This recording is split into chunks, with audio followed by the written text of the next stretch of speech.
When I first heard about India's new military development, the bunker buster plan, I didn't immediately think of strategy or politics.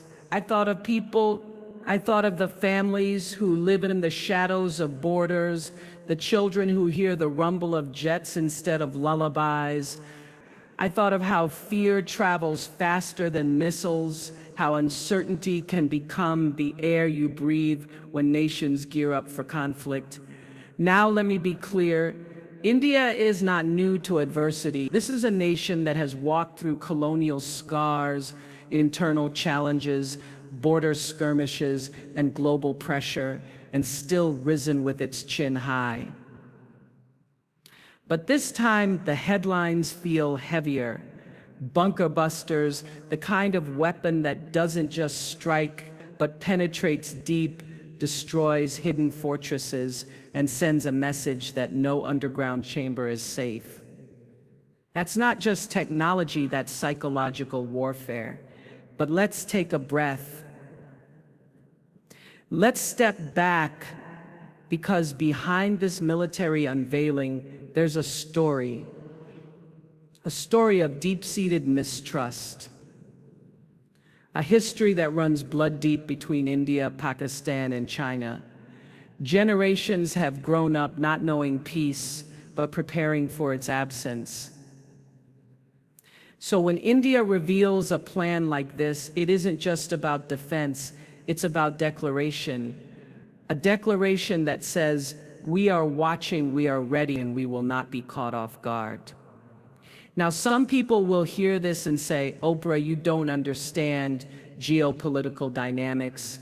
It's not personal, it's strategic. But let me tell you something, war is always personal.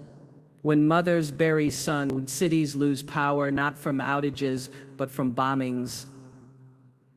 When soldiers return not whole, but hollowed out, that's personal. Strategy doesn't hold a crying widow. Strategy doesn't rebuild a child's broken sense of safety. So yes, Pakistan is rattled. China too is taking notes, because this isn't just any weapon. It's a symbol. And symbols terrify people far more than statistics. It tells your rivals that you know where they hide, and now you can reach them. But here's the crossroad. With every invention that furthers war, we are also given the chance to ask, are we moving closer to peace? Or are we simply sharpening the knife? I think of the young people of India, the dreamers, the scientists, the farmers, the artists. They want progress. They want dignity, not conflict. They want their leaders to defend their nation. Yes, but they also want them to protect the peace that allows them to live, to thrive, to grow old without fear. And I think of Pakistan, of China, of every nation watching these developments with clenched fists or clenched teeth. Maybe, just maybe, it's time to unclench. Maybe it's time to realize that the real power today is not just military might, it's restraint, diplomacy, dialogue, vision. A weapon like the bunker buster doesn't just break rock or steel, it breaks silence, it breaks illusion. It breaks the psychological walls that nations build to feel protected. When India unveiled this new military capability, it wasn't merely announcing the next step in defense, it was sending a message loud, unshakable, and chilling. We know where you hide, and we have the means to reach you. That alone carries more weight than the weapon itself. Because symbols, my friend, have always had more power than any object. A flag, a wall, a gesture, a word, these things can move hearts, ignite wars, and change how history remembers us. The bunker buster is not just an instrument of war. It's a symbol of control. It's a way of saying, even your deepest bunker your most hidden refuge, is no longer out of reach. And when a nation like India, with its scale, its pride, its history of restraint, chooses to reveal this level of readiness, the symbolism runs deeper than strategy. I've spoken to generals, to diplomats, to peacekeepers, and I've sat with mothers who have buried their sons in wars they never understood. And if there's one truth I've learned, it's this: every advancement in military power carries an emotional weight we often don't account for. India's decision to build and reveal bunker buster technology shifts the energy in the room. It changes conversations behind closed doors in Islamabad. It echoes through war rooms in Beijing. It disrupts old balances. And whether we like it or not, it instills fear, not just in those watching India, but in the people within India who now know the world around them may respond with equal fire. That's the nature of symbols. They awaken reaction. They awaken panic in some, boldness in others, and reflection in those who know the human cost of action. Now you might say, but Oprah, it's just defense, it's preparedness. Yes, it is. And yes, every sovereign nation has the right to defend itself. But the moment a symbol becomes an invitation to escalate, we must pause. We must ask ourselves, what does it mean to be strong? Is it about being able to strike back? Or is it about building a world where striking is never the first or only option? India's bunker buster isn't just about countering tunnels or underground command centers. It's about signaling that the patience of the past is evolving into a new kind of posture, one that is assertive, visible, and unafraid to show its sharpest tool. And when such tools are displayed, especially in a region as tense, layered, and emotionally charged as South Asia, it's not just policy that reacts, it's the people, it's the soldiers who will now sleep differently, it's the farmers who live near the borders and start counting evacuation, it's the school children in Srinagar or Arunachal Pradesh who grow up thinking conflict is inevitable. Symbols create ripples. And this is one of those moments where the ripples reach far beyond military circles. They reach the hearts of those who remember Kargil. They reach the deep, unresolved narratives between neighbors who share bloodlines and borders but remain chained by suspicion. What I see is a moment of reckoning. India has shown that it will not wait to be provoked, that it will be prepared for the worst and will send a warning to anyone thinking they can exploit the past calm. And while that may make some feel safe, it must also make us question how we hold peace, not just how we hold power. Because no matter how deep a bunker is, no matter how strong a nation becomes, the deepest symbol we can ever offer this world is not domination, it's discipline. The ability to know that we can destroy what we choose to build. That's the kind of strength the world needs. That's the kind of symbol I hope one day replaces even the most advanced weapon in the arsenal. When we hear about rising tensions between nations, when we read headlines about bunker busters and missile programs and war preparations, we often picture the military maps, the strategy rooms, the powerful men in suits and uniforms making decisions with stern faces and steady hands. But what we don't always see, what's not shown on television or shared in national briefings, is how those decisions ripple outward. How they sink into the walls of homes, how they sit heavy in the hearts of ordinary people just trying to live, to love, to make it through one more peaceful day. Because fear doesn't stay in the skies or the bunkers or the borders, it finds its way into living rooms, into schoolyards, into quiet conversations between parents at night, whispering about whether it's safe to send the kids to school tomorrow. It shows up in the way families stock up on groceries, not because of discounts, but because they've heard whispers of mobilizations. It shows up in the glances exchanged when the power flickers, the sirens sound, or fighter jets roar overhead. It shows up in the unease that becomes part of daily life. And let me tell you, that kind of fear is a quiet killer.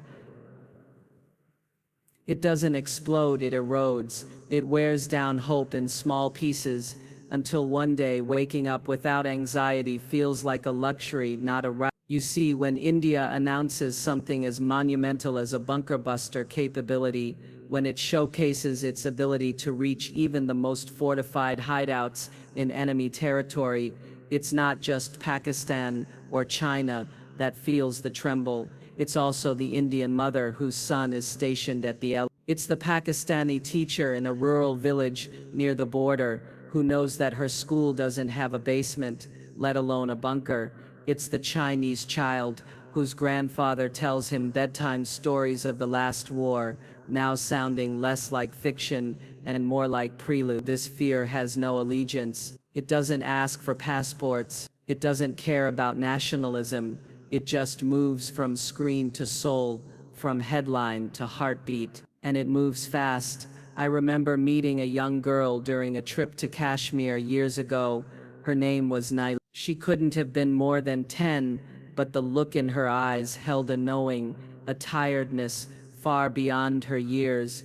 She told me with complete sincerity that she knew how to tell the difference between an army vehicle and a civilian one just by the sound of its engine, and that if shelling started, she knew which corner of her house was safest to hide in. That's not a childhood, that's a survival plan. That's what these tensions cost us, not just politically, but personally. And that's why we must talk about this, not from a place of strategy, but from a place of humanity. Because the fear that these weapons bring isn't limited to those in charge, it is carried by those with no control over what comes next. The poor father in Punjab, the grandmother in Gilgit, the shopkeeper in Ladakh, all of them hold their breath a little tighter when these announcements are made, because they know the flashpoint isn't far from their own front porch. So, while India is right to defend itself, and while national security is a sacred duty of any sovereign state,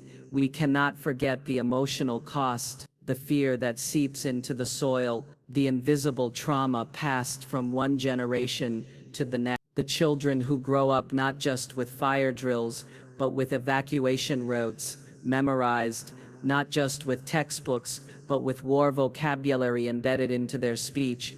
Every step we take towards stronger defense must also be matched with stronger dialogue, with louder voices calling for peace. Because if all we build are weapons, we will live in a world where safety is temporary and fear is permanent. What happens on the border might start with soldiers, but it ends in our home. And if we are not careful, if we forget to humanize the people behind the policies, then we will find ourselves building nations that are strong on the outside and scarred on the inside. When a nation like India, with a history rooted in wisdom, resilience, and spiritual endurance, stands up and says, "We are not waiting to be attacked to be ready," the whole world pays attention. This isn't the India of yesterday, always defending, always justifying, always holding back while being tested. This is a new voice, steady, unwavering, proud, a voice that doesn't shout,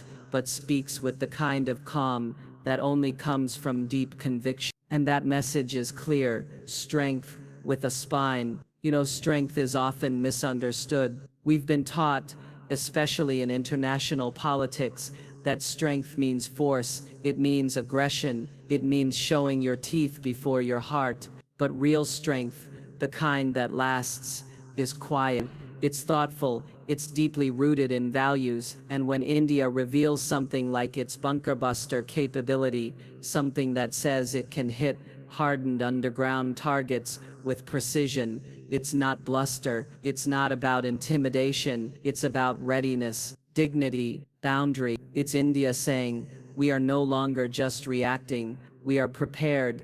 And that shift changes everything. For decades, India has been the giant that walked softly. It bore the wounds of night. It lived with the weight of partition. It absorbed attacks, sometimes with fury, sometimes with restraint, but always with a desire to avoid full-blown escalation. There's honor in that. There's discipline. But there's also a moment when even the gentlest force must draw a line in the sand. And this right now is that moment. Because this isn't just about defense technology, it's about asserting presence. It's about saying to adversaries, especially to Pakistan and China, we are no longer tolerating provocation. We are not just awake, we are aware, we are watching, and we are not afraid to act. And that word act carries a different kind of weight when spoken by a country like India, because it's not a nation built on conquest, it's built on philosophy, on debate, on diversity, on the stubborn belief that nonviolence, when chosen consciously, is not weakness, it is a form of strength most others cannot understand. But now, in an age of cyber threats, border incursions, and geopolitical manipulation, India is showing it will not be manipulated, not militarily, not politically, not ideologically. I think back to the spirit of Mahatma Gandhi and I wonder, what would he say? I believe even he would understand that peace must be protected, that peace is not passive, that choosing not to be aggressive doesn't mean surrendering the right to defend. Because there's a difference between choosing not to fight and not being able to fight. And India has made it clear, we can, and we will if we must. There is a quiet kind of authority that India holds when it does this, the kind that says, we are not insecure, we are not impulsive, but we are not naive, because the region is changing, the world is watching, and in a neighborhood where trust is thin and history is heavy, sometimes the only way to maintain peace is to prove you are no one's easy target. That, my friend, is strength with a spine, the kind of strength that doesn't provoke but protects, that doesn't invade but asserts, that doesn't seek conflict but stands unshaken when conflict comes knocking. It's a message to every foreign power trying to test limits.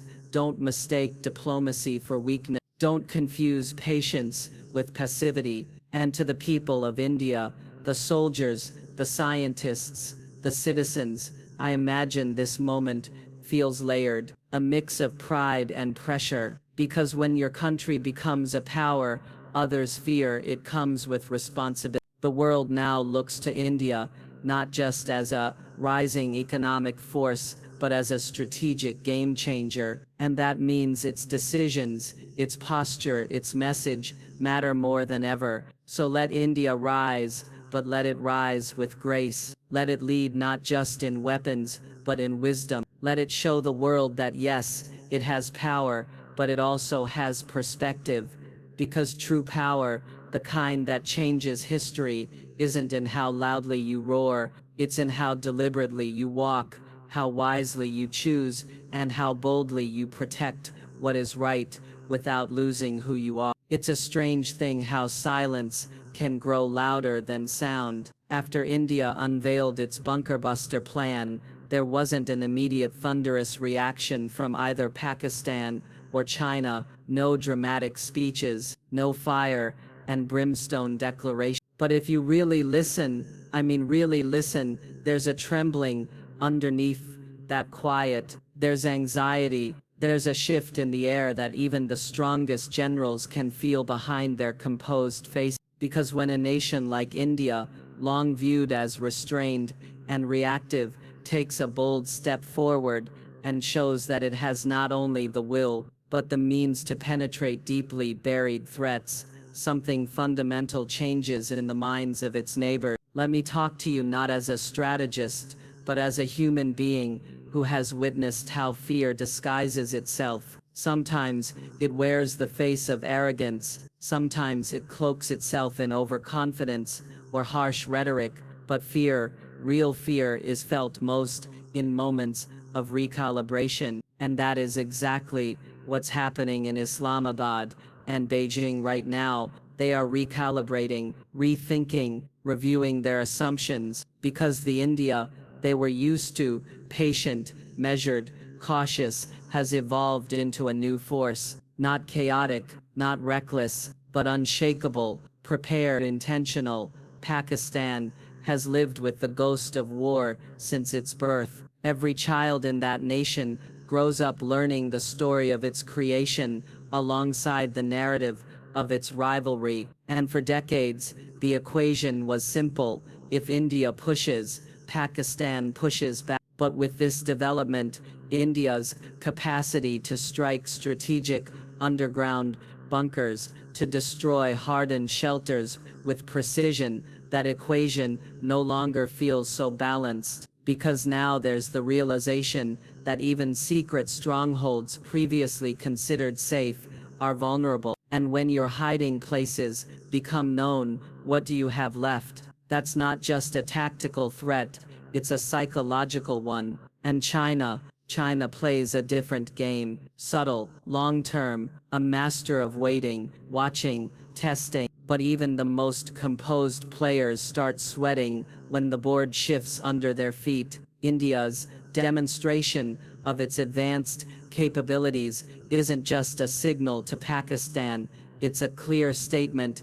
to China too, a reminder that the borders aren't just lines on a map. They are living, breathing boundaries, protected by a nation that will no longer be cornered. And in a world where China has often tried to wield quiet influence through intimidation, this is a challenge it can't ignore. I imagine closed-door meetings happening right now. I imagine maps spread across polished tables, red circles marking key locations. I imagine questions being asked. How did we not see this coming? How long have they had this? What else are they developing that we don't know about? Because that's what anxiety does. It feeds on uncertainty. And India, by unveiling something so specific, has introduced not just power, but unpredictability. And unpredictability is the one thing both Pakistan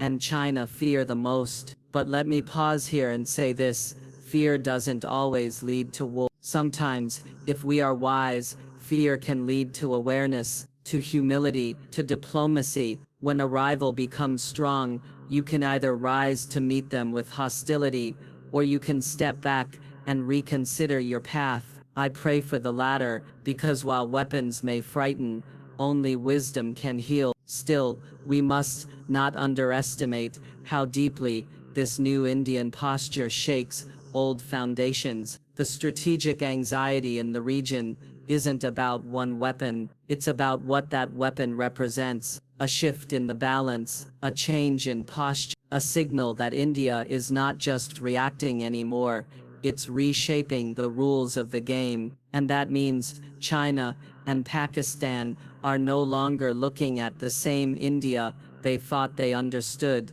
Now they must respond. But the question is, will they respond with grace or with aggression, with conversation or confrontation? That we don't yet know. But one thing is certain, they are watching closely, nervously, because India's message is loud, even in its silence. It says we are awake, we are capable, and we are done being underestimated. There's something deeply human, almost primal, about the way nations cling to pride. It's not just policy, it's not just defense, it's history, stitched together with pain, stitched with scars, stitched with memory. And when that pride feels threatened, when one country makes a move that shifts the balance, another rushes to respond, not always out of need, but out of fear, out of ego, out of the age-old illusion that backing down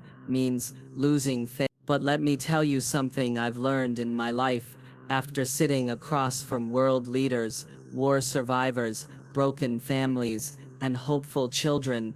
The hardest war to win is not with your enemies, it's with your own pride. And when I look at what's unfolding right now between India, Pakistan, and China, this heightened energy around India's bunker buster plan, this ripple of fear and preparedness, I don't just see military shifts, I see that invisible war playing out underneath it all. the war between pride and peace. India is standing tall, that's clear. It has developed the technology, it has shown the intent, and it has drawn a line in the sand. But now, it's also facing a choice, a test of character. Does it double down and flex its muscles in every direction? Or does it show the world a new kind of leadership, one that doesn't just lead with power, but with perspective? You see, peace is not the absence of conflict. Peace is restraint in the face of provocation. It's knowing you can strike, but choosing to wait, choosing to talk, choosing to de-escalate when every bone in your body, every voice in the media, every whisper from the past is telling you to retaliate. Peace is the harder path. It takes more strength than a missile, more courage than a war speech, because peace demands that you look your own anger in the eye and say, not today, you will not drive me today. But pride, oh pride, pride loves the spotlight. Pride tells leaders, don't be the one to blink first. It whispers, they'll think you're weak if you stay silent. It fuels decisions, not with wisdom, but with emotion. And we all know what happens when emotion sits at the head of the war table. Mistakes, miscalculations, tragedy. India has the power now to scare its enemies, yes, but more importantly, it has the power to inspire the world, to show that strength doesn't have to roar, it can also reason, it can walk with dignity, not stomp with dominance. Because, my friend, the real war is not about territory anymore, it's about narrative, it's about legacy. How will we be remembered? As a region that blew itself apart because no one wanted to bow, or as a region that stood at the edge and then stepped back? Pakistan, too, is grappling with pride, a wounded pride, a pride that's been tested for decades. It wants to be seen, to be taken seriously, to not always be the one responding, reacting, scrambling to match India's advancements. And China, it plays a quieter, colder game, but make no mistake, its pride is massive. It spans dynasties. It does not accept embarrassment. So when India moves, both these neighbors feel it, not just in policy, but in ego. And that's where things become dangerous. Because when pride is threatened, peace becomes fragile, not because people don't want it, but because leaders don't know how to defend it without appearing weak. And that's the great lie, that peace is weakness, that diplomacy is surrender. That is the lie that has killed millions. We have to wake up. We have to stop teaching our children that winning means domination, that being strong means being loud, that being powerful means striking first. We need to raise a new generation of leaders who understand that peace is not passive, it's a choice you must make every day, against every instinct that tells you to lash out. So now India stands at a pivotal moment. Yes, it has a bunker buster. Yes, it has shaken its rivals. But what will it do with that power? That's the true question. Will it lean into pride and provoke, or will it lean into peace and lead? There's a kind of strength the world still doesn't fully understand, a kind that isn't broadcast with parades or declared through weapons tech, a strength that doesn't flash, doesn't explode, doesn't draw blood. It simply stands tall, still and steady when everything in its path is daring it to react. And I want to tell you something I've learned, not from world leaders or political analysts, but from mothers, from survivors, from the people who have lived through the very worst. True power is not in retaliation, it's in restraint. Now India has the tools, the world has seen them. Bunker busters, precision targeting, deep penetration strikes. It has shown its adversaries, Pakistan and China especially, that even underground sanctuaries are no longer safe. This is not just capability, its message. It says, we will not be blindsided. We are ready to defend, to strike, to survive. But I want to ask something deeper. In a world already fractured by hate and division, what does real leadership look like?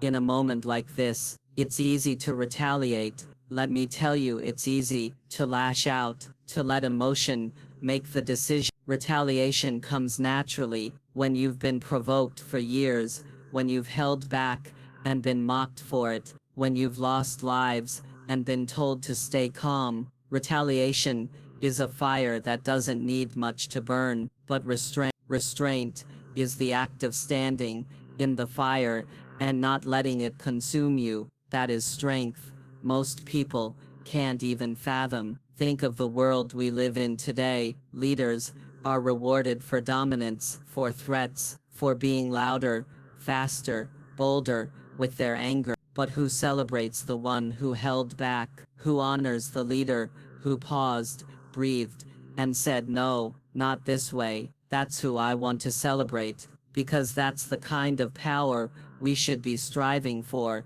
not the power to destroy, but the power to choose not. When India displayed this new military capability, the media rushed to call it a game changer, and maybe it is, but game changers don't always come from new weapons. Sometimes they come from new wisdom, a new perspective on what victory really looks like. Is it about silencing your enemy, or about creating a space where your children don't grow up fearing their neighbors? Let me tell you a story. Years ago, I met a man who had lived through a war. He had lost his brother in an airstrike. He told me, I used to think strength meant revenge, but when I finally got to hold my own child, I realized strength is making sure they never have to live through what I did. That stayed with me, that never left me, and I believe India is at that exact moment now. It has the means, it has the strength, but the question is,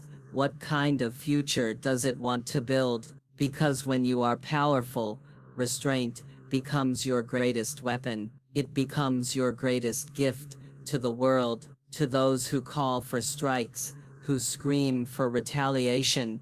I say this, imagine the villages that will burn, the borders that will bleed, the parents who will never see their children again, the children who will grow up learning war before they learn peace. Is any show of power worth that? India doesn't need to prove itself anymore. The world knows it is capable. The region knows it is unshaken. The real proof of greatness now lies not in how far it can strike, but how far it can see. Can it see beyond the immediate anger, beyond the urge to answer fire with fire? Can it rise above the instinct to retaliate and choose the harder, wiser path? Because in the end, history remembers the restraint. It remembers the voices who said no when the world expected yes. It remembers the courage